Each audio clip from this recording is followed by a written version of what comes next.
नवाज शरीफ गिलगित बल्तिस्तान समेत तमाम पाकिस्तान को अमन देंगे। दहशतगर्दी से निजात दिलाएंगे। मरियम नवाज का लाहौर में यूथ वॉलंटियर और वीडियो लिंक के जरिए गिलगित में वर्कर कन्वेंशन से खिताब। कहा, नवाज शरीफ मईशत बहाली, दहशतगर्दी का खात्मा करेंगे। अवाम को महंगाई से निजात, नौजवानों और मजदूरों के लिए रोजगार, अमन और तरक्की के एक नए दौर का आगाज करेंगे। नवाज शरीफ पाकिस्तान को बहरानों से निकालने आ रहे हैं। निजाम की असलाह, अवाम की फलाह नवाज शरीफ का मकसद। नवाज शरीफ वादों की तकमील का नाम है। नवाज शरीफ बातें नहीं काम करता है। नवाज शरीफ ने मुल्क और कौम को मसाइल से निकालने का एजेंडा तैयार कर लिया। नवाज शरीफ को नाहक सजा न मिलती तो अवाम को आज महंगाई की सजा न मिलती। 21 अक्टूबर को फायदा पाकिस्तान का तारीखी इस्तकबाल कायद कर करेंगे। मुस्लिम लीग नून का लाहौर में पहला पावर शो, मरियम नवाज खिताब करेंगे।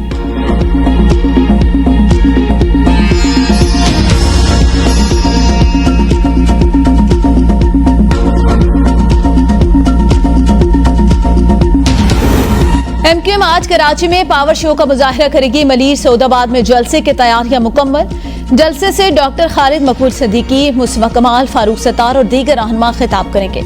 मुस्तफा कमाल बोले, एमक्यूएम पाकिस्तान की कोशिशों से कराची की आबादी में 73 लाख लोगों का इजाफा हुआ।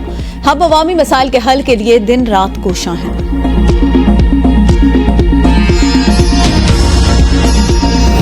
मियांवाली में कुंडल पुलिस चौकी पर दहशतगर्दों का हमला नाकाम। पुलिस की बरवक्त जवाबी कार्रवाई, 2 हमलावर हलाक और दीगर फरार। दहशतगर्दों की फायरिंग से हेड कांस्टेबल हारून खान शहीद। हमले में मारे जाने वाले दहशतगर्दों की शिनाख्त। सीटीडी हुकाम के मुताबिक जुबैर नवाज और मोहम्मद खान का ताल्लुक टीटीपी के टीपू ग्रुप से था।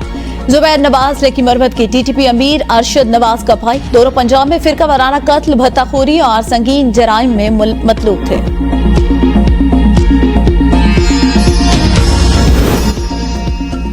लाहौर में लोगों के गुर्दे निकालने वाला गिरोह पकड़ा गया। निगरान वज़ीर आला पंजाब मोहसिन नकवी का इंकशाफ।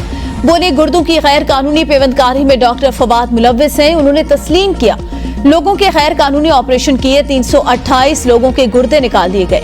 मुलजिम इससे कबल भी 8 दफा गिरफ्तार हो चुका। मुलजिम का एक मैकेनिक दोस्त भी गुर्दों के ऑपरेशन कर रहा था।